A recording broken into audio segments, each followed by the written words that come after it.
will have to jump off a cliff just knowing that you will not crash.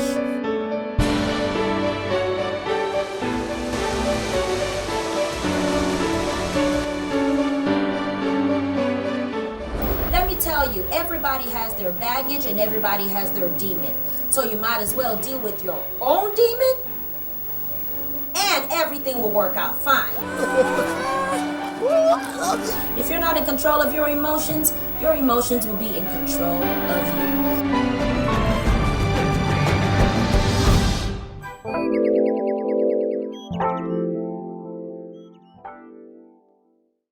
Today my topic is on the private pain of a pastor's wife. The private pain of a pastor's wife. I was raised in a pastor's home. I was raised in a bishop's home. I saw my mom. She loved her work and her contribution to being a pastor's wife. She also loved her separate mandate as being a pastor. And I watched her hold women's meetings. I watched her cook for total strangers. I watched her get completely upset when she was misunderstood. I watched her having to show up even when she didn't want to.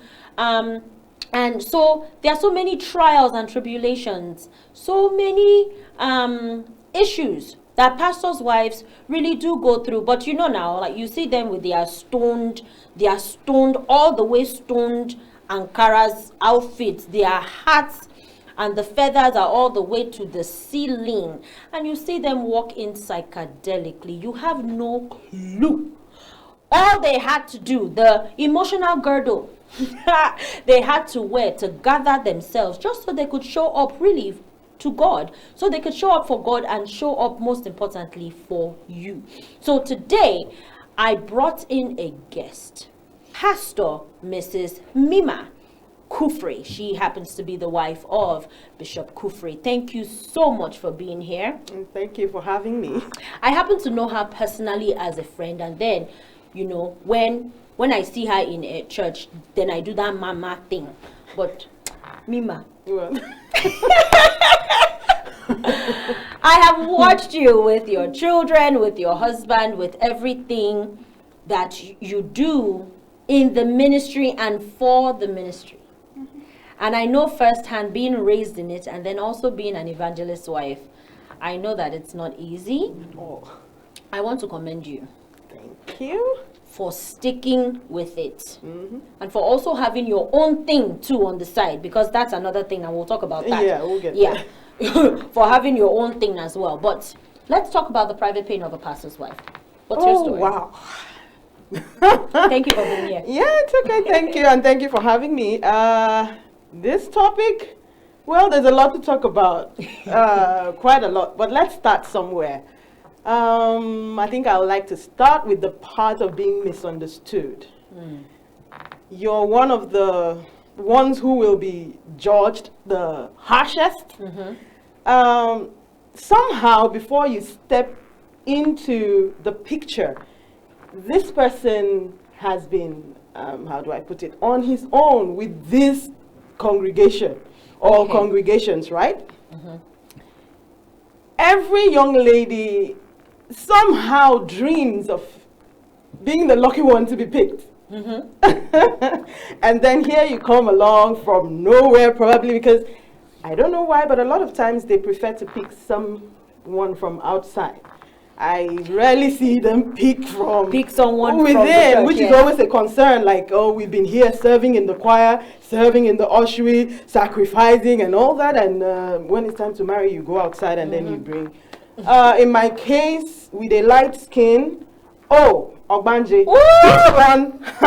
this one is not serious. This one doesn't know anything about ministry. Is this one going to teach? Is this one going to? So you are already being judged before they know who you are, your experiences, where you're coming from. Like you said, I was equally raised in a pastor's house.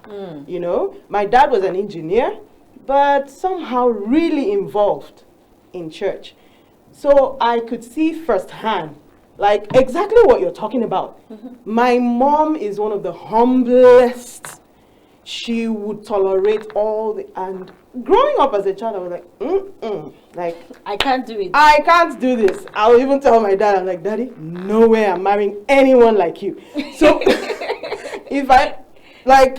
if you even mention your pastor, you run. No, I've seen it all. I've lived it. They would come into the compound. My dad had a big fruit, what do you call it? Guavas, pawpaws, like we had them littered around the place. They would come in. Oh, you have no idea what I'm talking about. They would eat everything down like locusts. Wow. Scatter the compound, get into the kitchen, like we had no boundaries. I'm not, like, this is not what I want for myself. Mm-hmm. I'm a private person, like I need quiet. And so when I got married, like after running away from all the pastors I could say no to, I finally still got hooked. Let me put it that way. And look, the way you're treated, you'll be there with your husband, somebody will come and hello pastor, and they will bow and then walk away. You are even greeting, good afternoon ma. No response. You have to deal with all of that. And you know what? Yeah. I would like for us to talk about how you have dealt with that. Let's go on break for now. Okay. We have a lot waiting for you. Okay. Stay tuned. Thank you.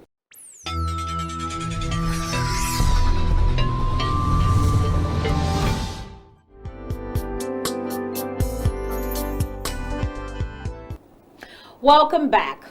So today my topic is on the private pain of a pastor's wife. And I happen to be with the gorgeous Reverend Mrs. Mima Kufri. And we have pretty much been talking about the misunderstandings and the misconceptions that people have about pastors' wives.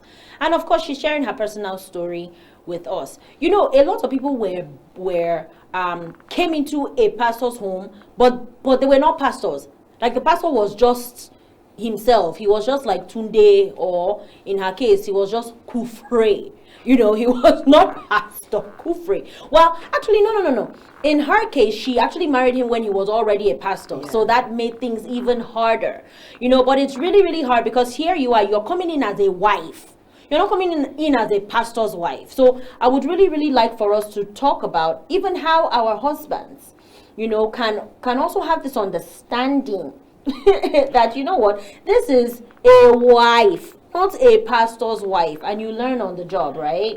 They come in with that mentality, but you are coming in with a wife mentality, right? You're hoping to just gradually ease into, but both the pastor and the congregation expect you to, like this, start. You need to know what to do. Yeah, you know. So, but at least thank God I was raised in a Christian home. So I guess that was more like a preparatory ground for me. So a lot of things I understood the language, I understood the culture, I understood so much of that, right? So gradually, people just expect, she should start preaching, she should start this. No, I took my time. Somehow, my father instilled some level of, should I say, self-esteem in me that I knew I had to take control of my life. Like, I couldn't live life based on what people detected, right? And all that. So coming in, I had to like, okay, I'm good. I'm naturally gifted when it comes to teaching, counseling, and stuff like that. Yeah, so I'll start with this. I came from a really good praying home. So these are areas I can start, you know, gradually stepping in, you know, but like you said, your husband is going to expect, he will expect, you know, go and do this, go and take this. No, that's not being rebellious. That's not being, you can just throw me, you can't throw me in like that. We're going to just ease into, you know, so this is stuff I know I can, you know, immediately do. So I started with those, you know, so gradually I eased into, we had to come to, it would definitely cause a little friction. So we had to talk and agree that I am me. You've been in this for God knows how many years, right? I'm just coming into the picture, and naturally, I'd like to get to know you first before getting to know the church. Because, Mama, go and take opening prayer. You go out there. Everybody, please, let's stand and... They're looking at you. Before they're able to squeeze their butts out of the chair and get up, and you're wondering, God, where did I go wrong? You know, those experiences, I have to come home and like share them with you.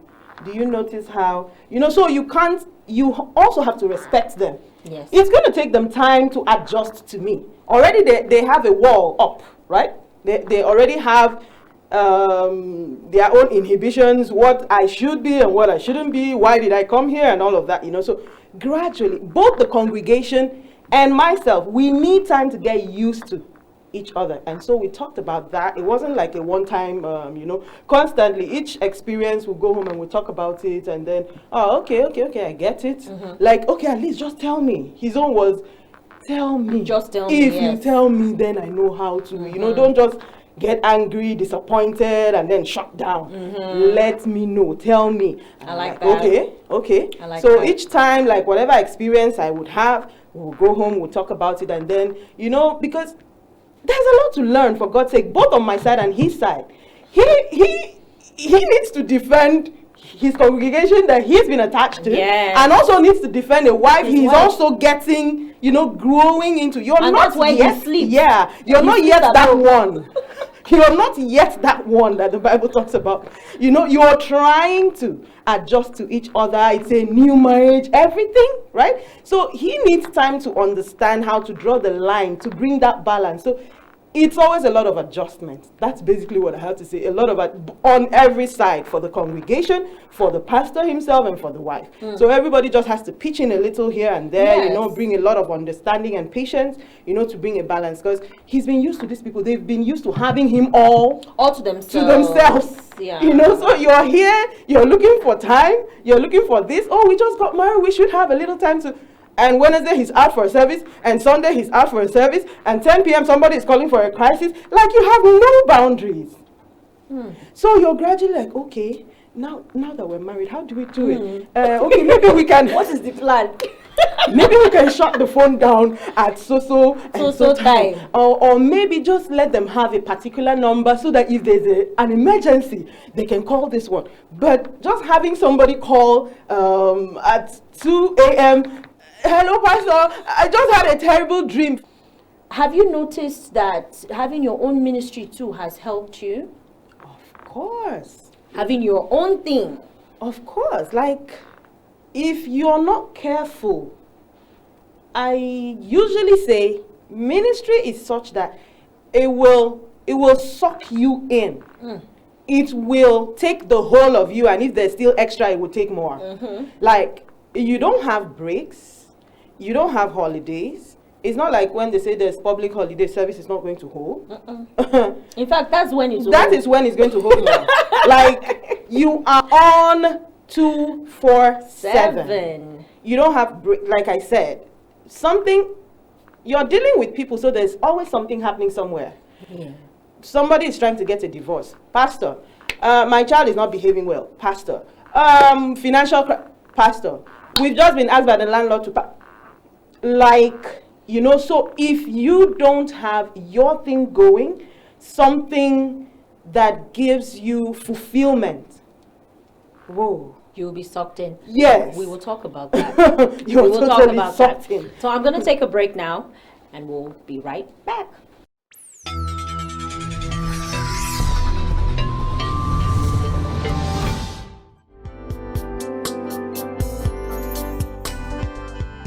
Welcome back to Emotions with Omenasa. We are talking about the private pain of a pastor's wife. And you do know that I've already done a segment. Maybe you haven't watched it, so please go watch it. There's a segment on the private pain of a pastor. So right now we are talking about the private pain of a pastor's wife. And I am with Reverend Mrs. Mima Kufri. She is an amazing person. I remember when I met, when you came over to visit in New York. Yeah. And the only thing that I was happy about was that, she's having a break. She's having a break. She's not holding one women's meeting. She's not doing, she's on break. You know, and you and I talked about business, like we talked about human things. Things that human beings go through, because pastors are not human now.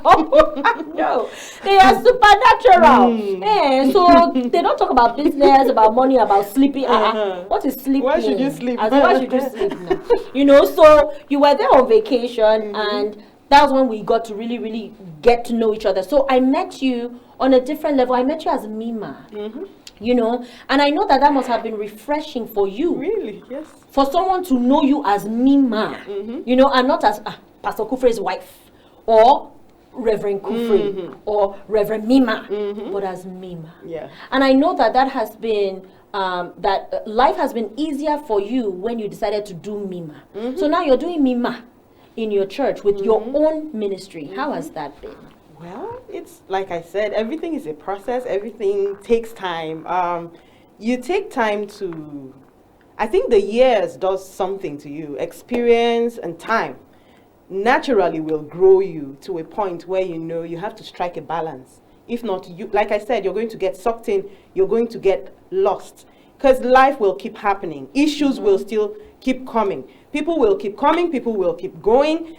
Issues all around, like life will just keep happening. So you, at some point in time, you will have to take a break and split the two. Like you said, what is my role as a help to my husband, as a pastor's wife, and my purpose, like your own thing, you know? So gradually, while serving, you get to know yourself. You get to understand that self-awareness. Starting, starting out first year, second year, okay, maybe I'm good with maybe teaching. I'm good with this. You're discovering more of yourself as you serve others in ministry. Over time, you can really say, okay, this, and this is the niche I want to, like, stay in, focus on, right? So gradually, I've eased into that, you know, and when we start naturally, I think it happens with every pastor's wife. You are jack of all trades, like basically. Handle the choir, oversee this, check on the children's church, this and that and that. So you are everywhere, constantly everywhere, constantly wishing you had 10 more hours in a day and maybe 15 more hands, you know, to help you navigate through it all. But as you grow, you begin to strategize. Yeah, assign roles, you know, and that's exactly what I did, which has given me time to, if you don't take a break and just sit back and think about yourself, you're talking about a break, it's on such vacations, on such short breaks, that you get to do you, remember the things you wanted to do. Because if you have a big heart and a large heart, like, you're going to constantly be giving and giving and giving. And the members don't ever stop collecting. I know. If you're constantly giving, constantly pouring out yourself, they're not going to stop. Like, if you don't put a stop sign, and even when you do put the stop sign, someone is still going to try to break into that your quiet time. It's in those quiet moments when you are out of the, you know, like out of the scene, that you really sit back and like, okay, you strategize again. This and this is where I want to pour my life, attention and all of that. And that's exactly what I did. It's still connected to ministry, you know, but that's me. That's what I love doing. That's my space. Those are things that whether I get paid for or I don't get paid for, like, I just do them because they make me happy, right? So gradually I've learned to know what brings me joy, and I've learned to separate that from when I'm serving people. At first, when you start, you feel guilty. The guilt comes. This one needs help. Oh, this one just put to birth in the hospital. I haven't gone yet. You're even counting the days. Oh my God, it's 2 days, 3 days. I'm not going to visit mommy this and mommy that. But over time, you know that you're just one human being and you can't do it all. Like, over time you mature in handling all those emotions. You also delegate. Yeah, and then you delegate. Yeah, so you gradually are able to like navigate this thing much better. But at first, it's all just jumbled in. You know, like, how do you prove yourself without losing your identity and maintaining that respect? Well, it's a very thin line, just like you said.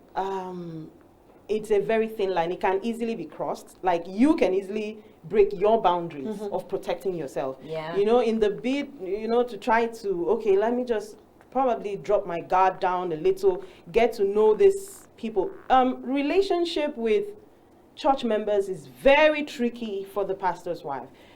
Many people come to you not for you to get to your husband. Oh yeah. Many come to you to just get information. So you're constantly trying to discern what is this one after, right? Because I've learned through bitter experiences, you know. Over time, I realized some are just coming for what they can get. Like, some people just want to be seen as authentic. Like, okay, yeah, we're the good ones. If pastor's wife is relating with us, that gives us, you know, that little thing where we're above you guys, you know. Mama goes out with us, she calls us and does this and does that. We're in her clique. Yeah, you have no idea what they're doing behind your back and what they're using their closeness to you to do. They're not going to come tell you that in front of you, and then sometime later you're going to hear that just because maybe you smile at this one or something, it's beginning to cause a rift, probably in the women's ministry or something. You start hearing feedback that, Mama, we should have a women's get together and this one and that one, and I just know something is up, you know. So I've learned over time, like I said, best advice I can give, or what I say works for me, is be yourself. Like, be yourself. I learned that from my mom. I learned that from my uncle. He had to work for over 20-something years with a really nasty man. Really, really nasty, like character-wise. He was just dubious on all sides. But you know, my uncle never tried to prove himself. Never tried to do it. People would go to him, Uncle, this man is doing this, he's saying this, he's saying that. He would be so calm, like water, like, don't leave him, God will handle him. He just kept, and so I learned that growing up, like, I am myself. Look, if I'm playful, I'm going to be playful with you, but when you cross the line, I'll call you and like, hey, this is not working. It's not working for me. At first, I would keep quiet and hope that, okay, maybe this person would know and adjust. But when I notice you've repeated it and over and over, I'm going to call you like, no, this is not working. You know, so I've learned to be myself. It's on you how you take that.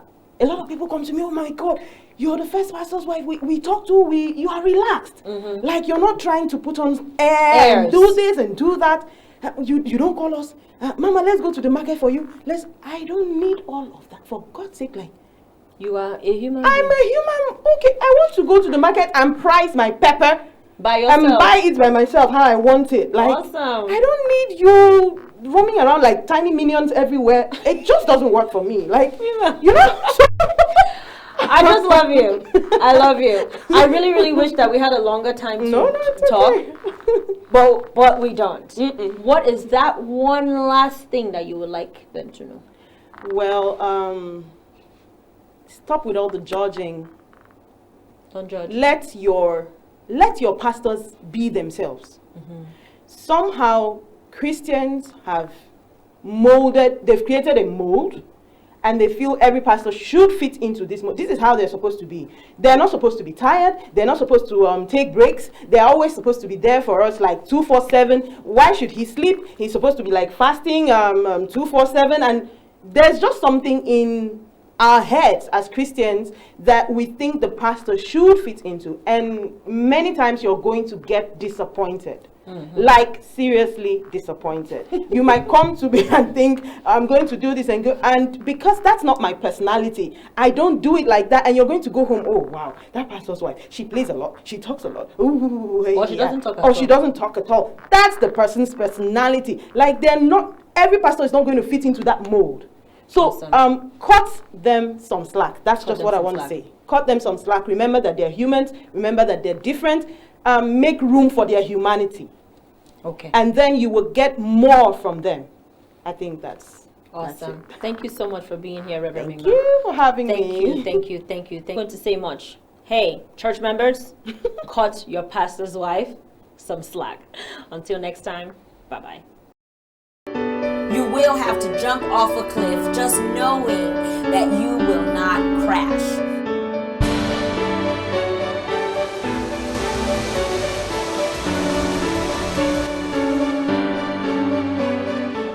Let me tell you, everybody has their baggage and everybody has their demon.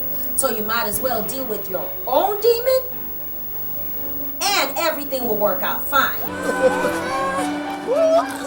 If you're not in control of your emotions will be in control of you.